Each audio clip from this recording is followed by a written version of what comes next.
မိဘပြည်သူများခင်ဗျာအကြခင်ဒီဇင်ဘာလအတွင်းထိုင်းနိုင်ငံမှာကျင်းပမယ်33ကြိမ်မြောက်ရှေ့တောင်အာရှအားကစားပြိုင်ပွဲစီးဂိမ်းမှာမနိုင်ငံကနေပြီးတော့တိုက်ခိုက်အားကစားပြိုင်ပွဲ2ရက်ဝင်ရောက်ရှင်ပြိုင်မှုရှိပါတယ်အဲ့ဒီမှာမွေအားကစားနဲ့ kickboxing အားကစားကိုဝင်ပြိုင်ကြမဲ့သူတွေဟာကျွန်တော်တို့မြန်မာရိုးရာလက်ဝှေ့လောကအားကစားသမားလေးတွေဖြစ်ပါတယ်အဲ့တော့သူတို့ရဲ့ဒီပြိုင်ပွဲနဲ့ပတ်သက်ပြီးတော့ပြင်ဆင်မှုအနေထားစိတ်ခံစားချက်သူတို့ရဲ့ဟာရည်ရွယ်ချက်တွေပေါ့နော်အဲဒါတွေကိုတွေ့ဆုံမြင်မြန်ဖို့အစီအစဉ်ရှိပါတယ်အဲ့မှာနီးပြဆရာတွေအားကစားသမားတွေတချို့နဲ့ပြည်သက်ကိုမိတ်ဆက်ပေးဖို့ရှိပါတယ်ခင်ဗျာမြန်မာရိုးရာလက်ဝှေ့လောကမှာမတိသူမရှိပေါ့နော်ခေတ်နာမည်ကျော်ခဲ့တဲ့လူတန်းချန်ပီယံရွှေဘတ်ချန်ပီယံအမဒရူးချန်ပီယံတကုံရွှေအောင်လန်ရိုးရအောင်လန်တွေရခဲ့တဲ့ထွန်းထွန်းမင်းဖြစ်ပါတယ်ထွန်းထွန်းမင်းကတော့ဖြင့်အားကစားသမားဘဝနဲ့လေဒီစီးကိန်းပြိုင်ပွဲမှာမွေအားကစားကိုဝင်ရောက်ချင်းပြိုင်ခဲ့ဘူးတဲ့အတွေ့အကြုံရင်ကစားသမားဖြစ်ပြီးအခုစီးကိန်းမှာတော့သူဟာနီးပြဆရာတယောက်ဖြစ်ပါဝင်မယ်လို့သိရပါတယ်အဲ့တော့ထွန်းထွန်းမင်းနဲ့ပထမဆုံးစကားပြောကြည့်ပါဦးမယ်ထွန်းထွန်းမင်းအခုဒီပွဲနဲ့ပတ်သက်ပြီးတော့ဒီတာဝန်ယူရတဲ့အပိုင်းလေးပေါ့နော်အဲ့ဒါလေးကိုအရင်ဆုံးရှင်းပြပေးပါဟုတ်ကဲ့ကျန်တဲ့မတွေ့တာကြာပြီဆိုတော့ဒါဒီနေ့လောက်တွေ့ကျွန်တော်ဒီမမ်းမှာအခုမူတိုင်းမှာတော့ကျွန်တော်ကရွှေတစိရဖို့တော့73ကရွှေတစိရဖို့တော့ပြီးသွားတဲ့ကမ်ဘောဒီးယားစီးရင်မှာဒါငွေတစိရခဲ့တော့ဒါပြန်ပွဲဆိုလို့ဒါအလူလေးပြောပြရအဲ့မှာတော့အခုဖြတ်မေးချင်တာငွေနဲ့ပတ်သက်ပြီးတော့ထွန်းထွန်းမင်းတို့စပြီးတော့ထိတွေ့တာတော်တော်ခက်ငယ်ငယ်ရလို့ကိုထင်တယ်အဲ့တော့ကိုဆိုင်းတို့လက်ထက်ဖြစ်မယ်နော်အဲ့ဒါလေးပြောလက်ဝိတ်မွန်ပြည်နယ်မှာထိုးတဲ့အချိန်တော့ပေါ့ဒါ2012မှာဦးဆိုင်ဆိုတာကျွန်တော်တို့မွေထိုင်းတော့ကစားတော့မွေထိုင်းဆိုတာပါတယ်တော့မသိကျွန်တော်တို့ဒီမွေထိုင်းဆိုတာရိုးရကစားနီးပဲတည်တယ်သူတို့အစိုးရအကာတွေပါမှာတော့မသိဘူးကျွန်တော်ပရိုမိုရှင်နဲ့ဟိုရောက်မှကျွန်တော်တို့ကအစိုးရအကာနဲ့ကစားအောင်ဒါပေမဲ့တကယ်ခက်ခဲတယ်ပေါ့ဒီအစိုးရအကာနဲ့ကစားလူကတော့မနာဘူးဒါပေမဲ့ပြိုင်မှုလို့ပြန်မှုလို့ခက်ခဲတယ်ဘာလို့ဘိုက်အကာတွေပါစိတ်ကျဉ်ချက်မှုတွေလည်းဖြစ်တယ်အဲ့ဒါစိတ်ကျဉ်မှုလွတ်လပ်ထိုးလို့မရတောင်စစ်အကာတွေအဲ့လိုဖြစ်တော့ကြောင့်အဲ့ဒါကျွန်တော်တို့ထိုင်းမှာတပတ်ထိုင်းတပတ်တို့ဟိုနေနန်ဆိုတဲ့မြို့မှာအဲ့ဒါထိုင်းမှာတပတ်လေ့ကျင့်ပြီးတော့တခါကျွန်တော်ကဘီယင်နာမှာတော့ကစားတယ်တခါဘီယင်နာမှာတော့ကစားတော့ထိုင်းမှာကျွန်တော်တို့တင်ပေးတဲ့ဆရာတွေနဲ့ကျွန်တော်တို့ကဘီယင်နာရောက်တော့ကျွန်တော်ဘီယင်နာကိုနိုင်တယ်ကျွန်တော်လည်းနိုင်တယ်တူလည်းနိုင်ကျွန်တော်လည်းပါတော့တူရဲ့ကျွန်တော်ရဲ့အဲ့တော့ရွှေဖလားရဲ့ကညောဖိုးရဲ့၄ယောက်တော့၄ယောက်တော့ရွှေဖလားလည်းတော့တော်တော်ကောင်းနေတယ်ကျွန်တော်နဲ့သူကစီနီယာကြတော့အချိန်မှာကျွန်တော်81ကီလိုမှာတူက69ကီလိုဒီလိုကစားတော့ကျွန်တော်တို့ကမှဘီယင်နာတွေကိုနိုင်ပြီးတော့ကျွန်တော်ဒီကိုစီယာနဲ့ကိုပြန်ကြတယ်ကိုစီယာနဲ့ကိုပြန်ကြတဲ့မှာကျွန်တော်ဘောလူပဲမှာအမှန်နဲ့ရှုံပြီးတော့ကျွန်တော်ဟိုကြီးစေးရတယ်တူကြတော့သူနဲ့ထုံမဲ့ကျွန်တော်တို့ဆေးရဆေးကြပါဆေးကြတော့သူကရွှေစေးရအောင်ရွှေစေးရပဲပြီးတော့မှဟိုနေကပြီးတော့ကျွန်တော်တို့ရွှေပလားကြီးစေးရဟိုကညောဖိုးကတော့အများ3ယောက်တော့4ယောက်တော့3ယောက်ကာလာပေါ့3ယောက်ကာလာပါပေါ့နော်ရွှေစေးရွှေငွေကြီးဖြစ်သွားတာပေါ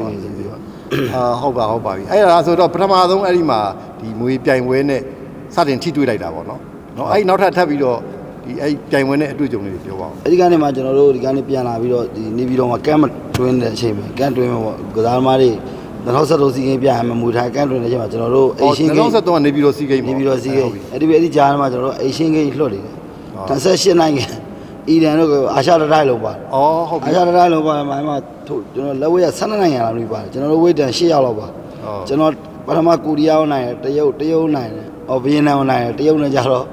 သူက3ပွဲဆိုတော့ကျွန်တော်မထိုးချင်းတော့တရုတ်နဲ့ကျွန်တော်အမှန်နဲ့ရှုံတော့ကျွန်တော်ကြီးစေးရတူကလေးကြတော့သူကအီရန်ကိုနိုင်တယ်ဘာလို့ဟိုနေနိုင်ပြီးတော့သူကလည်းကြီးစေးပဲကျွန်တော်နှစ်ယောက်လုံးကြီးစေးပဲရအဲ့တော့ကိုရီးယားမှာလားကိုရီးယားမှာအေရှင်းဂိမ်းလောက်တာလူတွေအများကြီးထိုးပြီးတော့သူကဝိတ်ချရတာလည်းခတ်တယ်လေခံနိုင်ပြီးတော့ဝိတ်ချရတဲ့အပိုင်းလည်းခတ်တယ်အရန်အေးတယ်ဝိတ်လုံးဝမကြောက်ကျွန်တော်တို့ဆိုရင်ဝေမကြရင်နေဦးလေးတဲ့ရာသီဥတုစောင်းနေအောင်ရင်နေဦးလေးတဲ့လို့ဝေးချခဲ့အခုကလေးတွေဝေးချတဲ့ကိုဒါကြကျွန်တော်တို့ရည်ကြမရပါတော့ဒါလည်းနော်ဒါလည်းအဲ့တော့လည်းအဲ့လိုအကာလေးနဲ့ပဲပြန်ရအဲ့ဒီကပြန်ရအဲ့ကအတွေ့အကြုံရပြီးတော့2013ကျတော့ကျွန်တော်တို့တော့မခက်ခဲတော့ဘူးကိုယ်အရှင်လည်းဖြစ်လာပြီမခက်ခဲတော့ကျွန်တော်ဒီကစားနည်းနဲ့လည်းရင်းနှီးသွားပြီဘယ်လိုအမှတ်ယူရမလဲဘယ်လိုဝင်နေပါဆိုတော့2013မှာကျတော့ကျွန်တော် AEC ပဲဝေးရဝိုင်းကျွန်တော်တကယ်လည်းကိုကစကစားတဲ့ကရွှေစေးရမှာဒီကစားနည်းမှာကိုလူဆိုတာအိမ်မက်ပေါ့နော်ဒါပေါ့ကျွန်တော်ချန်ပီယံအဲ့ဒီကလည်းကျွန်တော်ချန်ပီယံအိမ်မက်မှတ်လာတယ်အခုကဒီ ဒီမှာလည်းကချန်ပီယံဖြုတ်ဖြေရမှာဆိုတော့အိမ်မှာအဲ့လိုကြိုးစားတယ်ခါကြရင်လူကမခံနိုင်တော့ည9 နိုင်လောက်ဆိုထမင်းစားလိုက်ညနေ9 နိုင်လောက်အဲ့ဒီ9 နိုင်လောက်ကစားတဲ့ဥစ္စာကိုကျွန်တော်ဘယ်ချိန်လောက်ပြန်ချလို့ဆို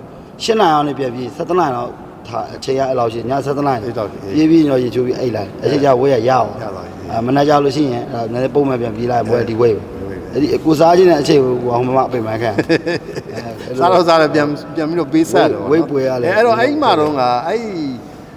နေပြီးတော့မှပြန်ရတဲ့ပုံစံလေးတစ်ချက်ပြောပြအောင်ပထမပြန်ဘက်တွေတွေ့တယ်နေပြီးတော့မှပြန်ပထမဆိုကျွန်တော်တို့ကအေရှင်ဖြစ်တဲ့အတွက်တော့စီးကိမ်းမှာအေရှင်ကအားလာချက်ရှိတော့မင်းနိုင်တဲ့ချိန်မှာကျွန်တော်ဘီယန်ကစားသမားနဲ့ကြာ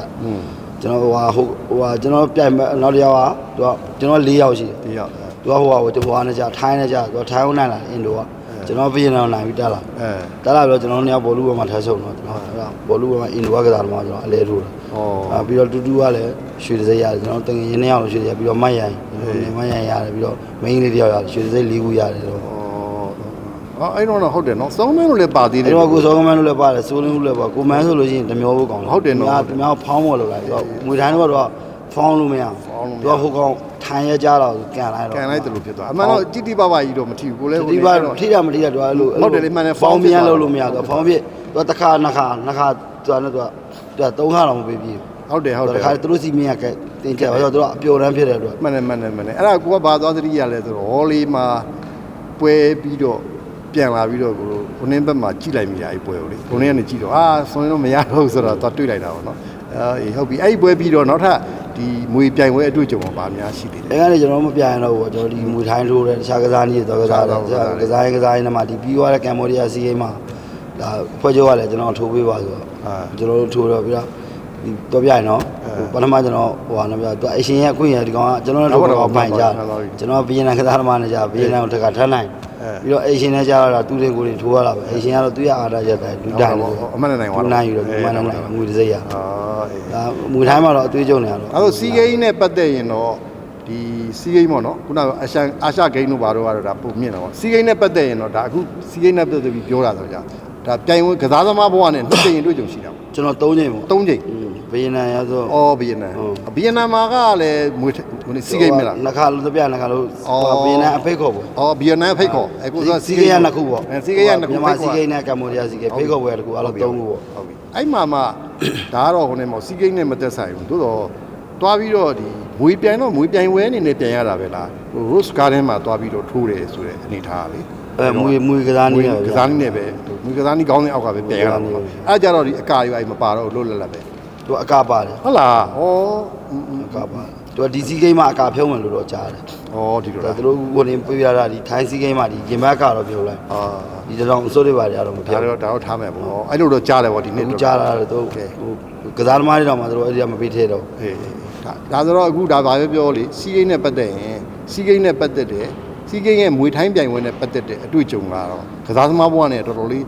ပြည့်စုံရှိခဲ့ပြီလို့ပြောလို့ရတယ်ပေါ့နော်ဒီຢာတွေနဲ့ပြိုင်တဲ့ပုံစံကိုယ်စုစိတ်တွေရခဲ့ပြီကိုယ်စုစိတ်တွေလည်းတိုင်းပြည်အတွက်နိုင်ငံတော်အတွက်စုခူးပေးခဲ့ပြီအဲ့ခါကျတော့ကိုကအခုကျတော့အခုတစ်ခေါက်လိုက်ရမှာကျတော့နီးပြဆရာအနေနဲ့အခုကတော့နီးပြဆရာအနေနဲ့လိုက်ရမှာဆိုတော့ကျတော့ကိုယ့်ရဲ့အတွေ့အကြုံတွေကိုအခုကလေးတွေကိုပြန်လည်သင်ကြားတဲ့အခါမှာအဲ့ဒါလေးတွေကဟိုမှာကစားသမားဖြစ်ခဲ့တဲ့ဘယ်လိုမျိုးအားသာချက်တွေရှိလဲဆိုတော့ကစားသမားတွေကတော့ဒီလက်ဝဲရနဲ့မွေထိုင်းပြောင်းတာအရန်ခက်ခဲတော့အရန်ခက်ခဲတယ်ပြီးတော့ကျွန်တော်တို့မြန်မာကစားသမားတွေကလဲထိုးခြင်းစိတ်များမွေထိုင်းမှာလဲထိုးခြင်းလို့မရဘူးသူအမှတ်ယူနိုင်ဘူးငါဘယ်လောက်မြင်ရလဲဘယ်လောက်အမှတ်ရနိုင်တယ်လို့သူယူရမှာကျွန်တော်တို့အလဲထိုးများတော့လက်တီတွေဆွတ်သူကလက်တီ3ညမှာ6လောက်တစ်ချက်လောက်ဆိုပေးရတယ်6လောက်တစ်ချက်မှ1 တောင်တစ်ချက်အမှတ်ပေးစနစ်ပုံစံသူညီများအတွက်တူးနဲ့တောင်လုံးတဲ့ကစားသမားပို့ပြီးတော့နိုင်မှုရာခံတော့များတယ်ပေါ့လက်တီဆိုနောက်ကောက်ကြလောက်မှသူ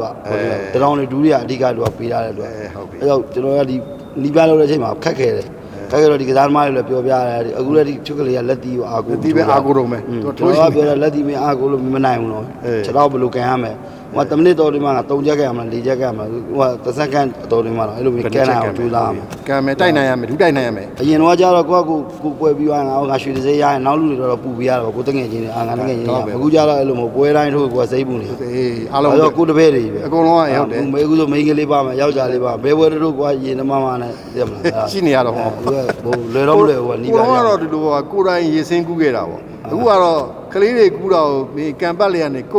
လို့ ဒီလိုကိုကစားသမားဖြစ်ခဲ့တဲ့အတွက်သူတို့လုံးတော့ဒီခါကျရင်ကျွန်တော်လုံးရတယ်အားမရလို့ရှိတယ်ဟိုနေကိုစိတ်ကိုမနေ့ထိပ်ပြန်ပြောရတာ ပေါ့အေးပေါ့ဆရာဆိုတော့ဒါဆရာဘွားရဲ့ဆရာရဲ့ဟိုကိုကတစ်ချောင်းလုံးဟိုတပည့်ဖြစ်နေလာပြီခုဆရာပြန်လုပ်ရတဲ့ခါကျတော့ဒါလည်းပထမဆုံးအတွေ့အကြုံပေါ့နော် အတွေ့အကြုံကလည်းမခက်တော့ခက်ခဲ့ကလေးဘာလို့ဒီမှာလာကူလက်ရွေးစင်ယူလိုက်တာဟုတ်လားကလပ်ကိုကလပ်ကလေးတွေမဟုတ်ဘူးကိုကြီးတွေကိုကလပ်ရဆိုပြောလို့ရတယ်ကျုပ်ကလေးကြလည်းကြကြမ်းပြောလို့မရဘူးတို့ကြိုက်လားမကြိုက်လားရှိသေးတာပေါ့ကိုကလည်းဒီလက်ဝဲမှာဟိုဒါလက်ဝဲဒီမှာလည်းညီကိုတွေပဲပေါ့ရိုးပေါ်များခြင်းမလားပြောများတဲ့ကလေးကြတော့လည်းချော့ပြီးပြောရတော့ဒုံနဲ့ဒီတော့ပြောလို့မရဘူးချော့တစ်ခါ6တက်လှည့်ပေါ့နော်ဒါလည်းအတွေ့အကြုံတစ်ခုပေါ့နော်အဲ့တော့အခုတင်ကြားနေတဲ့အခုပေါ့နေရဆရာတယောက်ပေါ့ဒါစပြီးစခန်းဝင်တွေကကလေးတွေနဲ့လိုပေါ့နော်နေပြီးတော့တင်ကြားခဲ့တဲ့အနေထားရာအခုပြိုင်ပွဲကိုဝင်ဖို့ကလည်းတိတ်မလို့တော့ဘူးဆိုဒီအချိန်ဒီမှာကိုတပည့်တွေပေါ့နော်ကိုတင်ကြားပေးတဲ့သူတွေရဲ့အနေထားကိုကြည့်ရတာဘယ်လိုလဲပြိုင်ပွဲမှာကာလာဝင်နိုင်မှုအတိုင်းတာပါညာဘယ်လိုမျှော်လင့်ချက်တွေရှိနိုင်လဲကျွန်တော်တို့ဒီကစားသမားတွေကတော့အများကြီးကာလာဝင်နိုင်တယ်ပေါ့။ဆိုတော့ကျွန်တော်တို့ကနာမည်ကြီးကစားသမားတွေရှိတယ်။သွေးကြုံကောင်းကစားသမားတွေရှိတယ်။ရာမန်တို့တွင်းလင်းထက်တို့လို့ထုံးမင်းနိုင်တို့ထုံးမင်းအောင်တို့လို့ဟုတ်ပြီပြီးတော့ဒီမှာဆလိုင်းဆိုင်ကိုတက်လာတဲ့ကလေးဦးနေကလေးဟိုတော်ကောင်းလို့ရှိတယ်ဒီ48ကောင်းလေးတွေလည်းကောင်းတယ်ပေါ့သူတို့တင်ကြားတဲ့ခါလဲသူတို့ဒါတင်ကြားလွယ်တယ်ပေါ့နော်သူတို့လည်းမိန်းဟိုအဓိကလည်းခက်ခဲတာမိန်းကလေးပေါ့သူတို့တခြားကစားနည်းပြောင်းလာတော့ဒီဘက်ကနေတင်ရတာခက်တာပေါ့ဒါပေမဲ့သူတို့လည်းကြိုးစားကြတာလို့ကြိုးစားကြပါတယ်ကြိုးစားမှုအဓိကပေါ့နော်ကြိုးစားမှုအဓိကဒါပေမဲ့ဟိုဆိုတာပေါ့လေယာနှုံးပြည့်စိတ်ကြည်နှံ့မှုဆိုတာလည်းခက်သားလာတာတော့ဟုတ်မလားဒါပေမဲ့အခုပြိုင်ပွဲဘုံအတိုင်းတာအတွက်ကတော့ခုမှလုံလောက်တဲ့ယုံကြည်မှုရှိနေပြီလို့ပဲပြောနိုင်တာပေါ့အဲ့လိုလားကျွန်တော်တို့ကတော့ကျွန်တော်တို့ကတော့အကောင်းဆုံးလုပ်တာပေါ့နော်နိုင်ငံတိုင်းတွေကလည်းသူတို့ကလည်းသူတို့အကောင်းဆုံးလုပ်လာကြပါပဲဘလူးလုပ်ခဲ့မယ်ဆိုတော့ဒါဟိုစင်မော်ရောက်မှပဲပြောလို့ရမှာကိုကလည်းကိုအကောင်းဆုံးကိုတန်းနိုင်တော့ကလေးတွေပြခဲ့ပွားကလေးတွေကလည်းတကယ်လည်းကြိုးစားပြီးတော့လုပ်ခဲ့ပွား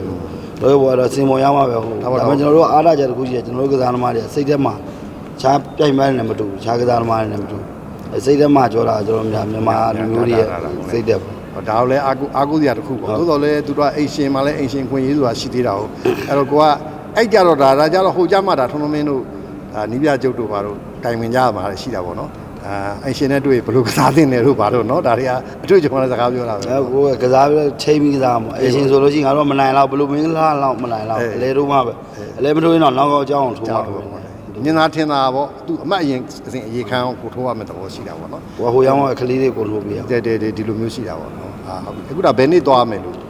ကျွန်တော်တို့ကတော့ပထမလောက်က9ရက်ဦးက17ရက်နေ့လို့ပြောတယ်17ရက်နေ့အလို့လည်းနေပြီးတော့အခုကျွန်တော်တို့သွားကစားမယ့်မြို့ကလည်းအခုလိုကြီးသွားတော့ဘန်ကောက်မှာရွှေ့မယ်လို့လည်းကြားတာတော့ဒီပြိုင်ပွဲမှာဟုတ်တာပေါ့နော်အဲ့ဘက်မှာလည်းရေးကြည့်တော့အချင်းနေဘာပဲပြောဒီအခုရတဲ့ကလေးတွေအားလုံးလည်း weight တွေလည်းသူ့ weight တန်းနဲ့သူရလောက်ပြီပေါ့ weight တန်းတွေကတော့ကလေးတွေကတော့ချားနေဝဲရတော့ဒီလိုပါပဲသူကြွပြိုင်ပွဲရက်မှပဲရတာလည်းရှိတယ်အဲ့တော့သူတို့ကလည်းချန်လာရတယ်စားဖို့ချက်တယ်ချန်သူတို့လည်းထိကုန်ဟုတ်တယ်ဟိုတော့တကီလိုလောက်ချန်လာမယ်ပြိုင်ပွဲရဲဆိုရင်မနက်ဆိုသူတို့ပြေးလိုက်မယ်နေ့ဟိုပါပေါ့သူက9နိုင်နဲ့9နိုင်ပဲတနိုင်ရာထဲမှာတကီလိုလောက်တခြားလို့နိုင်တယ်အဲ့လိုတော့အတက်အတင်စောလောက်တာအေးပါအကုန်လုံးကြီးသွားပြီးတော့တရားချလို့မရဘူးပြောချပြီးဟိုရောက်မနက်ကဝေးတစ်ချိန်မှဆိုပြီးတလုံးလို့မရဘူးဆိုတော့ကလေးတွေရန်ထိကုန်အစားအေးဟိုအဲ့ဒါမျိုးကဖြစ်ဖူးတဲ့အတွေ့အကြုံလည်းရှေ့မှာကိုကြားဘူးတာပေါ့နော်အဲ့လိုအဝိတ်တွေဒီမှာတွေကအပြီးချသွားသူကစားပြီးပြင်မန်းတာသူကရနေတယ်ပြင်မန်းတာစားရတယ်သူကမစားပြီးတော့ကလေးတွေအငတ်ထားလိုက်တယ်ဟာဘိုင်းမှာဘုံအဲ့မှာအဲ့ပြဿနာတက်တော့ဘာဖြစ်လဲဆိုဟိုလဲကြောဟိုပြောတာနဲ့လွတ်တာနဲ့ဟိုကကန်တာနဲ့ကိုကောင်မေးတော့အဲ့တော့အဓိကပြဿနာဝိတ်ပြဿနာဖြစ်တာပေါ့နော်ကောင်းပါပြီဒါဟိုထွန်းမင်းတို့လိုကစားသမားဘဝမှာလည်းတွေ့ကြုံအများကြီးရှိထားတယ်ဟလာဆိုတဲ့ခါကျတော့ဒါကိုတွေ့ကြုံနေအားလုံးလည်းအိတ်သွန်ဖာမောက်ပြန်ပြီးတော့ကလေးကိုလည်းမျှဝေထားတယ်ဟုတ်လားတင် जा ပေးထားတယ်ဆိုတဲ့ခါကျတော့ဒါဟိုအောင်မြင်နိုင်မှုအကြောင်းတွေအများကြီးရှိပါတယ်ပေါ့နော်အောင်မြင်ပါသေးလို့လည်းဆန္ဒပြုပါတယ်ဟုတ်ကျေးဇူးတင်ပါတယ်ခင်ဗျာ